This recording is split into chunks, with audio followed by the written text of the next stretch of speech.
We've started to see protests break out. They were expected. It doesn't come as a surprise. And currently, they are now gathering near the Moscone Center. That's actually where this APEC conference is being held. There are hundreds in attendance at this moment, and some are growing increasingly aggressive.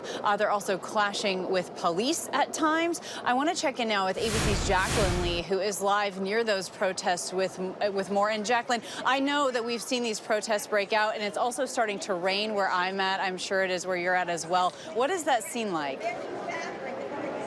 Well, Kana, it just started raining 2 minutes ago, but I will say the protesters are still out here. They've been chanting all morning. Now, what we've been seeing is anyone who is wearing a suit, any delegate who was trying to walk into APEC earlier this morning, a lot of them were coming from this direction, and as they walked, you would see dozens of protesters swarm them, physically put their hands on them to prevent them from entering APEC. And so the delegates were then being rerouted by the police to walk over here around the building to then get into APEC through a different direction. Now, earlier, we saw dozens of police officers forming a line here as things got progressively worse. The police just left about 5 minutes ago, so at the moment, we're just seeing the protesters here.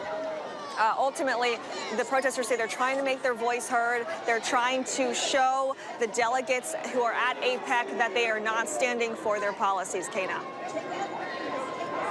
And Jacqueline, you know, when I arrived last night, couldn't even get into the hotel because there was a big demonstration outside of the hotel. And those demonstrators at that point were calling for a ceasefire. They were marching to the Israeli consulate. What kind of protests are you seeing today? What are they calling for?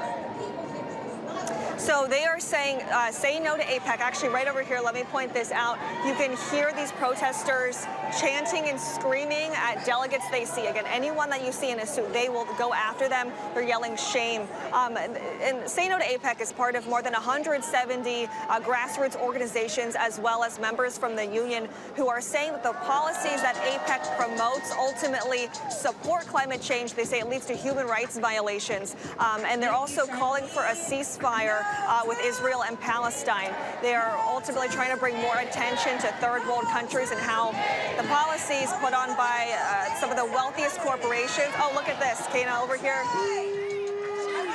You can see they're following delegates and yelling shame, physically putting their bodies in the way of delegates who are trying to leave APEC, getting into altercations.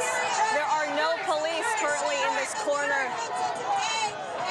And you see they're physically putting their hands on the delegate or anyone who is seen as corporate greed. So as you can see, it's very aggressive here, Kana, and the second they see someone come out, they'll start chanting shame. Shame. And the tension's certainly rising there, and you were so right to point that out, Jacqueline. As they turn that corner and there's no police there, they're coming in direct contact with those protesters. And we've seen these protesters throughout the week, Jacqueline, but we've also seen local residents who feel like their city here has been transformed in essence. And we've had people in San Francisco complaining about crime and other things, and they say that essentially it's changed overnight ahead of APEC. What are they telling you?